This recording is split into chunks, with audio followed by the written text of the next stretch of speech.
Cameroun, 15 ans après, un long séjour en France. Depuis quand est-ce que vous êtes au Cameroun et qu'est-ce que vous entendez faire pendant votre séjour?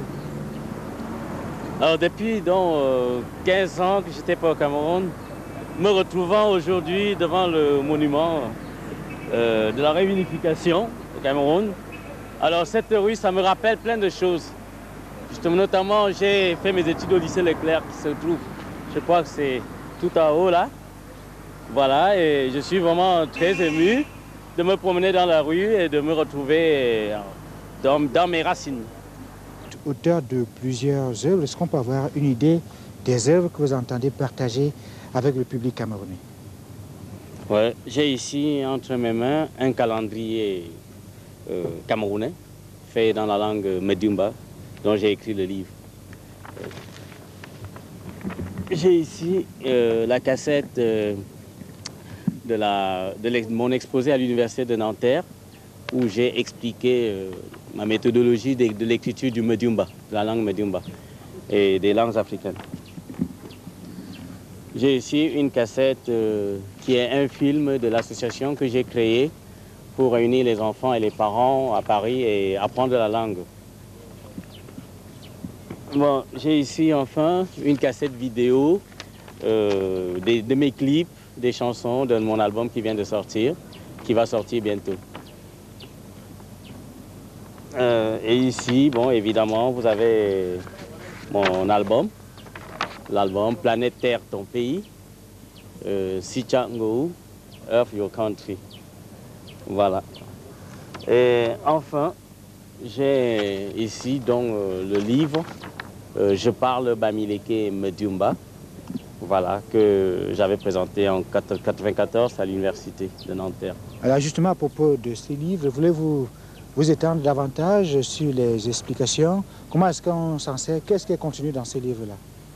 Alors, le contenu de ce livre, si on regarde le sommaire, il contient, c'est un livre, il contient d'abord l'alphabet, les sons, et comment on compte les jours en Medumba, comment on compte le temps, comment, je n'arrive pas à la page, comment les Bamileke vivent un peu.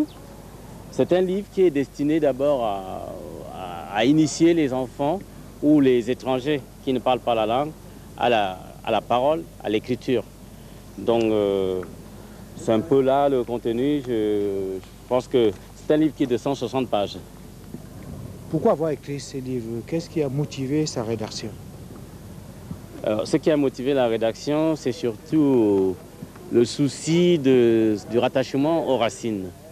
Nous avons été élevés dans la culture occidentale et c'était une erreur, c'était la colonisation. Bon, maintenant, nous sommes indépendants. Je pense qu'il faut qu'on revienne un peu sur nos valeurs, sur nos origines. Là, c'était mon but et j'ai commencé donc par écrire ce livre. Aussi, pour moi, c'était une manière de repénétrer mes origines. Et là, je voudrais étendre ça donc à tous mes frères et sœurs camerounais. C'est quand même surprenant parce qu'on vous prendrait pour un Français. Après 15 années en France, vous songez à rentrer dans les racines. C'est difficile à comprendre ça pour les Africains, pour les Camerounais qui sont restés au Cameroun. Vous savez, oui, bon, c'est vrai, bon, ça peut paraître difficile, mais il faut savoir que tous les jours en France, on est toujours ramené à nos origines. Parce que partout où on passe, on vous montre que vous êtes noir, que vous n'êtes pas, même si vous avez la nationalité française, on vous montre par par la manière de vous parler, de toutes les façons, la manière de vous accueillir, mais c'est pas très flagrant, mais il y a des toutes petites choses qui vous montrent que vous n'êtes pas d'Europe. Voilà. Et puis aussi le souci, le noir est toujours mal considéré, la loi n'est pas toujours respectée. C'est à peine si les Blancs savent que nous avons même des langues chez nous. Donc c'est aussi une manière de leur montrer que nous avons des langues et non pas des patois. Nous avons des langues bien structurées. Et pour l'exemple du Medumba que j'ai étudié, la grammaire, on a une grammaire très riche. Je dirais qu'il y a même certains termes, certaines règles de grammaire que je ne trouve pas en français. Après cet ouvrage, vous allez continuer vos recherches sur d'autres langues. Quelle est la suite de votre programme? Oui, justement, bon, j'ai été sollicité à Paris par des journaux, notamment la radio Africa numéro 1, pour ne parler que de cette radio. Il y en a d'autres. Là, il y a eu une semaine des langues africaines au mois d'avril où j'ai été l'invité. Je devais introduire et conclure. Il y a plein d'Africains, même des enseignants, même européens qui ont intervenu, qui enseignent. Il y a un Français qui enseigne le Swahili, il a intervenu. Donc, dans ce sens, j'ai envie de continuer.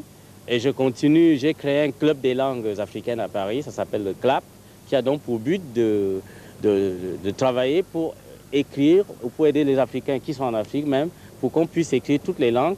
Et là-dedans, ce club est rattaché à l'organisation internationale des encyclopédistes africains et du monde noir, où il y a notamment les grands professeurs comme Aimé Césaire, Senghor et tout ça, qui est patronné par un Camerounais, le professeur Capet de Bana, qui enseigne à la Sorbonne. Donc je travaille un peu avec ces gens-là, puisque eux, c'est l'encyclopédie africaine qu'ils veulent écrire. Bon, moi, je m'occupe de la partie des langues pour l'instant, avec mon association. Vance, plusieurs Camerounais savent que vous vivez en France depuis 15 ans, et sans doute qu'il y en a qui souhaiteraient vivre comme vous là-bas, mais vous avez songé à revenir au Cameroun s'il fallait leur lancer un message. Qu'est-ce que les Camerounais devaient comprendre à travers votre démarche, en d'autres mots? À travers ma démarche déjà du rattachement aux racines, un tout petit message, c'est qu'il faut que les Camerounais sachent que nos valeurs traditionnelles sont très importantes. Nous avons des valeurs traditionnelles, nous sommes indépendants, mais nous devons libérer notre esprit. Nous devons cesser d'avoir le complexe face à tout ce qui vient d'Europe. Nous avons des langues, nous avons des matériels, nous avons une médecine. Nous sommes culturellement très riches, spirituellement très riches. Donc nous devons avant d'adopter tout ce qui nous vient d'Europe, nous devons d'abord regarder ce qu'il y a chez nous et essayer de les développer. Nous devons cesser d'être complexés vis-à-vis des Européens.